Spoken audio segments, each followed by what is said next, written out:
एक स्वर्ण का हार लेकर आओ।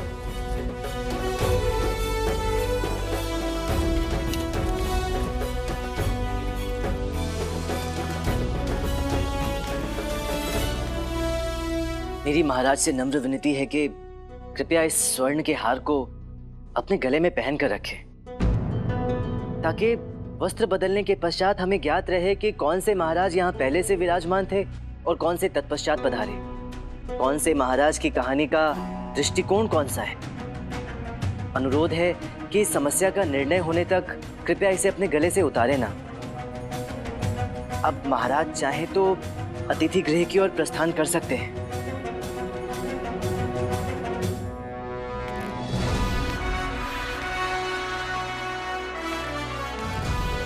मंत्रीवर, हाँ, दोनों अतिथि गृह क्यों निकले हैं?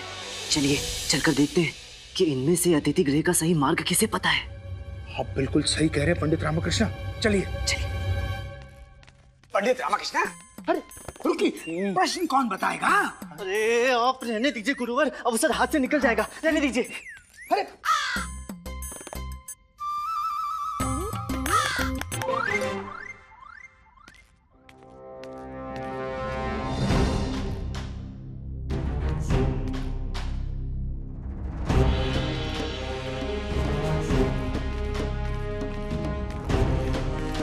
इन दोनों में से जिसे भी अतिथि गृह का रास्ता नहीं पता होगा, नकली महाराज वही होना चाहिए। दोनों इतने आत्मविश्वास से आगे बढ़ रहे हैं।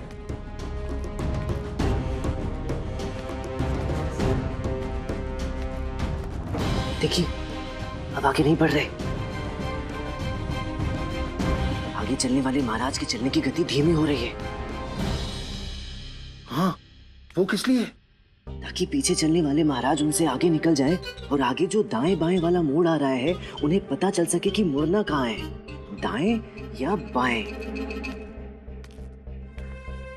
तो आपका कहने का तात्पर्य ये है कि जो आगे वाला है वो नकली? अभी तक तो ऐसा ही लग रहा है मंत्रीवर। आइए देखते हैं। चलिए। पंडित रामकृष्ण, आगे फिर एक बार दाएं बाएं वाला मोड़ आ रहा है। यदि इस बार बिना हार वाले ने फिर से दूसरे वाले को आगे निकलने दिया तो ये प्रमाणित हो जाएगा कि यही बहरूपिया है, और उसके बाद हम उसे बंदी बनाकर नहीं बना सकते मंत्रीवर। क्यों? वो देखिए, अब हार वाले महाराज की गति धीमी हो रही है। आइए आइए आइए।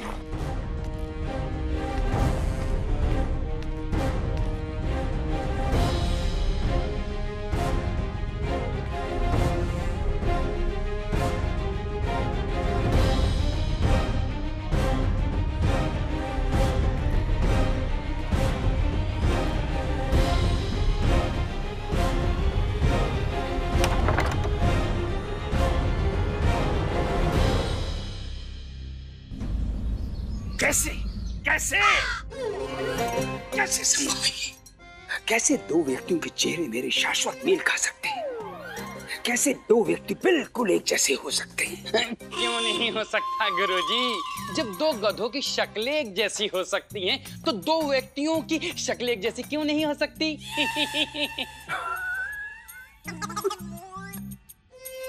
जी गुरुजी। तुम्हारी और धनी की तो एक जैसी नहीं है। गुरुजी, ये तो अपमान हुआ ना गधों का ना। गुरुजी। तथु जी, ये सब छोड़िए ना, ये सोचिए कि कल दरबार में दो एक जैसे दिखने वाले महाराजाओं से आप क्या प्रश्न पूछेंगे? यही तो समझ में नहीं आ रहा है कि ऐसा क्या पूछें। एक झटके में दूध का दूध और पानी का पानी हो जाए और पूरे विजयनगर में हमारी बुद्धिमत्ता और विलक्षण सूझबूझ का डंका बच जाए। सुनिए ना। सुन तो रही हैं। हमें एक विचार आया है। हाँ। अच्छी बात है, बताइए क्या विचार आया है? कि ये नहीं हो सकता कि महाराज का कोई जुड़वा भाई हो और वो मेले में कहीं खो गया हो और अब वापस आ गया हो। बड़ा बकवास विचार है, बड़ा महान विचार है। बुढ़ा भी ना गिरगिट की तरह रंग बदलता है। कुछ नहीं गुरुजी। हो नहीं सकता था, नहीं होने को हो भी सकता था, परंतु वो क्या है ना प्रिय, कि राजाओं महाराजाओं के जो बच्चे हैं उस तरह खो नहीं जाया करते। हाँ। संभव ही नहीं है। और हम तो महाराज के वंश से भली भांति परिचित हैं। उनको तो पुरखों के पुरखों के पुरखों में भी कभी जुड़वा बालक पैदा नहीं हुए। हाँ। तथु, हमें एक और उपाय सूझा है। रहने दीजिए प्रिय, क्यों कष्ट दे रही है अपने खाली मस्तिष्क को, कोमल मस्तिष्क को। क्या विचार आया है बताइए, हम सुन रहे हैं। हाँ, क्यों ना महाराज के माता पिता को यहीं बुला लिया जाए। वो तो अपने पुत्र को पहचानने में धोखा नहीं खाएंगे ना। हाँ। सौदामिनी, उनके माता पिता का देहांत वर्षों पूर्व हो चुका है। ऐसा कैसे संभव है कि तो कल क्या करेंगे दरबार में? कैसे करेंगे समस्या का समाधान? आप ही को तो कुछ करना होगा ना तथु।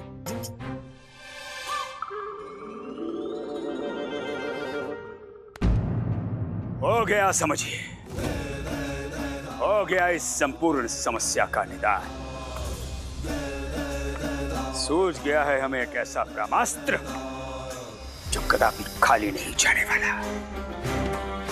इस नकली सम्राट का अध्याय तो कल समाप्ति समझिए, परंतु उससे पहले पूछने दीजिए प्रश्न इस महामंत्री को और उस पंडित रामाकृष्णा को।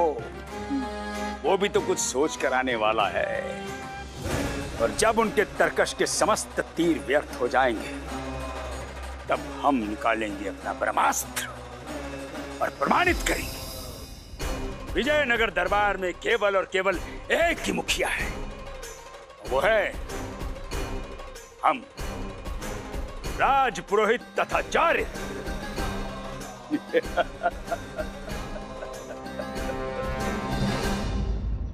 सोचो, जरा सोचो, यदि राज सिंहासन पर महाराज का वो हमशक्ल ठग बैठ गया तो क्या होगा? अरे पूरे राज्य को नोच कर खा जाएगा वो शैतान। अली लामा, तो पता लगा ना कि किसकी चाल है? वही तो गुंडप्पे, कैसे पता लगाएं कि उन दोनों में से चाल चल कौन रहा है और कौन चाल का शिकार हो रहा है? दोनों चलते भी एक जैसे हैं, तो ये पता लगाना मुश्किल है कि किसका चाल चलन कैसा है। मुझे दोनों महाराजाओं को देखना है। क्यों? तुझे क्यों देखना है? मेला लगा यहाँ पे, चल हट। अले मुझे ले चल, मैं यूं पता लगा लूंगा कि कौन सा असली है और कौन सा नकली। तो बोलो, ये पता लगाएंगे, जाता है क्या? अब इनको क्या हुआ? कह रही है दोनों राजाओं को 6-6 माह राजगद्दी पर बिठाकर देख लो, पता चल जाएगा कौन सही है और कौन गलत। आह, क्या उपाय दिया है अम्मा। वो राज सिंहासन है, कोई साधारण पद नहीं है कि 6 माह तक परीक्षण हुआ और उसके बाद नियुक्ति पक्की। ऐसा भी कहीं होता है क्या भला? ये सही है, पहले एक महाराज थे तो एक समस्या लेकर आते थे, अब 2-2 महाराज हैं तो क्या 2-2 समस्या लेकर आएंगे? कहीं से 2-4 राजा और निकल आए तो क्या समस्या सुलझाते रहेंगे? हम तो कहते हैं उठा लो। क्या उठा लूं? अपने अधिकार की आवाज उठा लो और सभी से साफ साफ कह दो, जितने राजा उतना वेतन। अब 2-2 राजा हैं तो वेतन भी 2 गुना होना चाहिए ना। कैसी गृहिणियों जैसी बातें कर रही हो शारदा? गृहिणी जैसी? परंतु हम तो गृहिणी है ना। हाँ, ये भी ठीक है, हो ही गृहिणी, परंतु ये केवल तुम्हारी और मेरी समस्या नहीं है, ये संपूर्ण विजयनगर राज्य की समस्या है जो सुलझनी ही चाहिए, अन्यथा अनर्थ हो जाएगा। अले तो कैसे छुल देगी समस्या? वही तो नहीं पता। ये सब कुछ कल की प्रश्न परीक्षा पर ही निर्भर करता है। भगवान करे मंत्रीवर और आचार्य महाराज से ऐसे प्रश्न पूछे जिनके बारे में केवल महाराज को ही। एक प्रश्न है एक प्रश्न जिसके बारे में केवल महाराज को ही पता है। हाँ,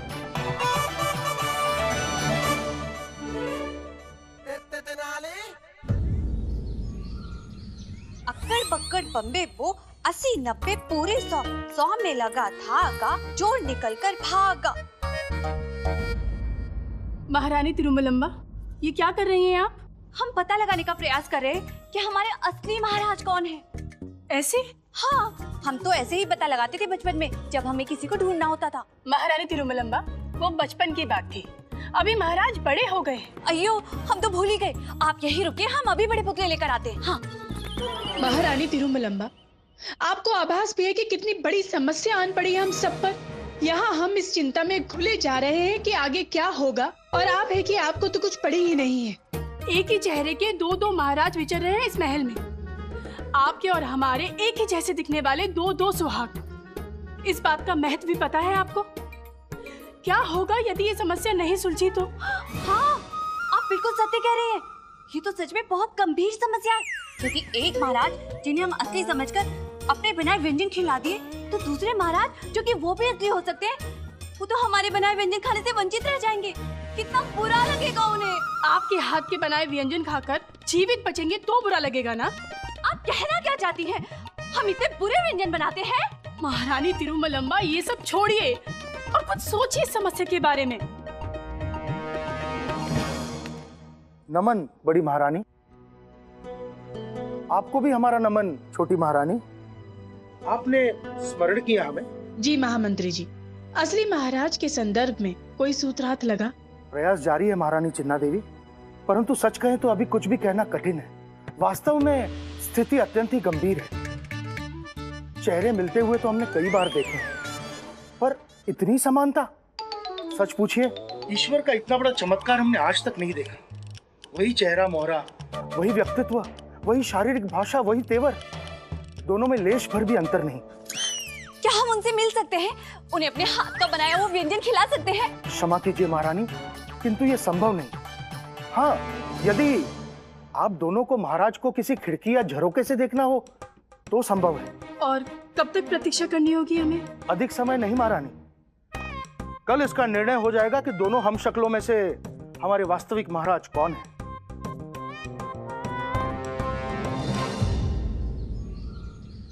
आप दोनों में से जो भी हमारे वास्तविक महाराज हैं, यदि उनकी अनुमति हो तो क्या हम इस प्रश्न परीक्षा का आरंभ कर सकते हैं? अनुमति है। धन्यवाद, धन्यवाद। अब वैसे तो इस राज्य का राजगुरु होने के नाते प्रश्न परीक्षा का दायित्व हमें सौंपा गया था, परंतु हमारे विचार से उचित होगा यदि महामंत्री तिमारसु महोदय अपने प्रश्नों से इस प्रश्न परीक्षा का आरंभ कर लें। बहुत संभव है कि आपके प्रश्नों के पश्चात हमें प्रश्न करने की आवश्यकता ही ना पड़े और समस्या का हल निकल आए। महामंत्री महोदय, आप प्रारंभ कीजिए, पूछिए, प्रश्न पूछिए। धन्यवाद गुरुदेव। महाराज, हम हमारे पड़ोसी राज्य से युद्ध में हमेशा हारते थे। दोनों राज्यों के बीच की नदी को पार करके हमारी सेना वहां जाती थी और पराजित होकर फिर से लौट आती थी। तब हमारे महाराज ने ऐसा कौन सा आदेश दिया कि हम युद्ध जीत गए? हमारा आदेश था कि जिन सैन्य नाव, तख्त और जहाजों पर सवार होकर हमारी सेना इस तट से उस तट तक पहुंची थी, उसे वहां पहुंचते ही जला दिए जाएं। कारण? वो युद्ध तो जीतना ही था हमारी सेना को, क्योंकि वापस आने का विकल्प हमने छोड़ा ही नहीं था उनके लिए। वैसे हमारे सेनापति हमारी इस बात से आश्वस्त नहीं थे, परंतु उन्होंने हमारा आदेश का पालन किया और हमारी सेना विजयी हुई। पिछले गणेश महोत्सव में क्या हुआ था? हमारा खानदानी बहुमूल्य रत्न चंद्रमणि चुराया गया था। कैसे? पंडित रामन से त्रुटि हुई थी।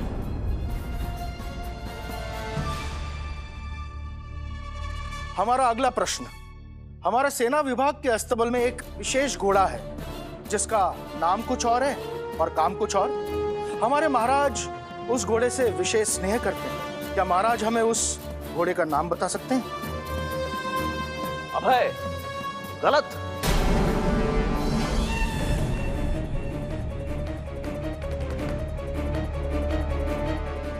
उस घोड़े का नाम है प्रकाशम।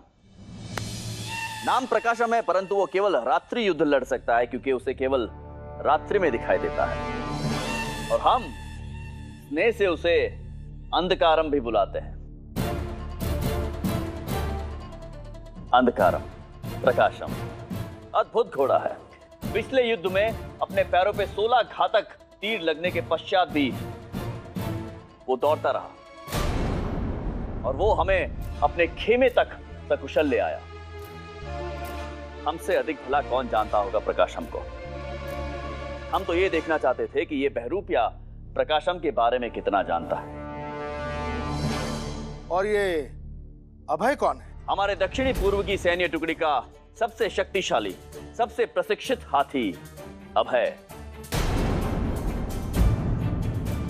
हमारे उत्तरी पूर्व सैन्य दल का सबसे दक्ष योद्धा, सबसे आक्रामक ऊंट विद्युत। जैशिनम जंगलों में हमारे 250 सशस्त्र खेमे हैं। विजयनगर राज्य में कुल मिलाकर 165 गांव हैं, जिसकी आबादी है 2,90,000। 120 कस्बे हैं, 90 नगर है और इन दोनों की कुल मिलाकर आबादी है 2,50,000। सत्य सत्य सत्य।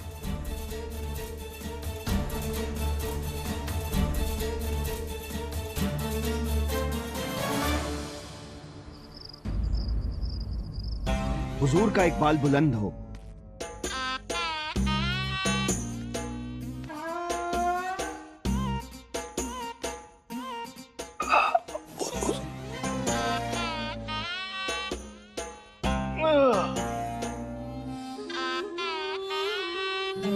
आप सभी हमारी फौज के आला नुमाइंदे हैं।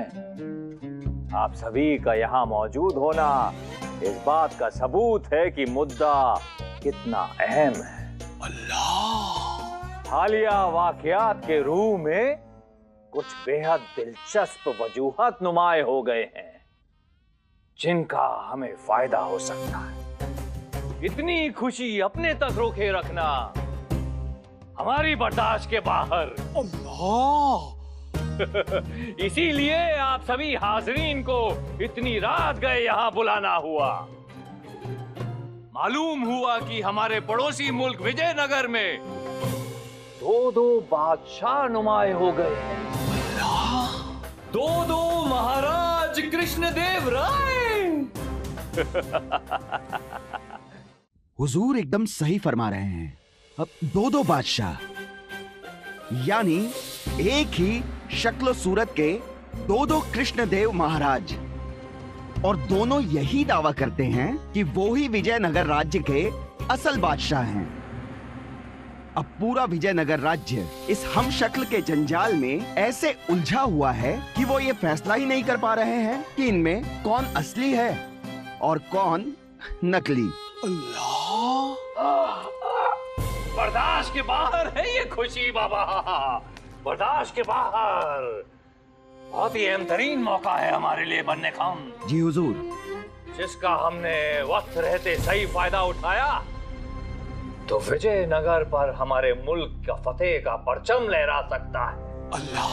बहुत आसानी से हम विजयनगर पर काबिज हो सकते हैं, उसे अपना गुलाम बना सकते हैं, और हम सुल्तान शमशुद्दीन विजयनगर के बादशाह बन सकते हैं। आमीन। आमीन। इसीलिए विजयनगर पर हमला करने की तैयारियां शुरू की जाएं। सही वक्त पर विजयनगर पर हमला किया जाएगा।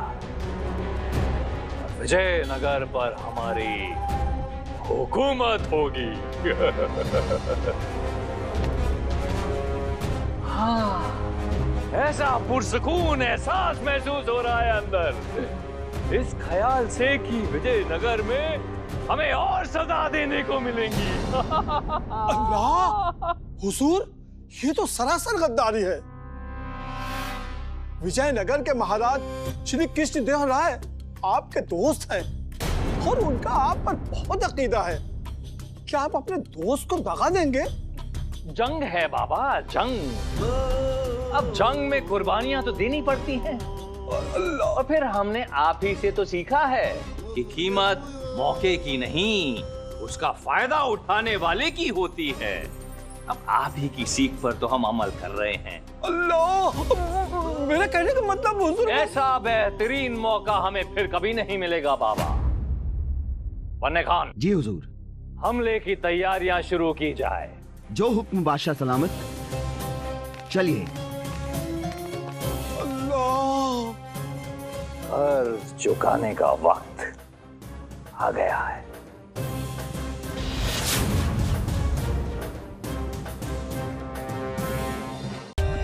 For more updates, subscribe to our channel, click the show links and enjoy watching the videos.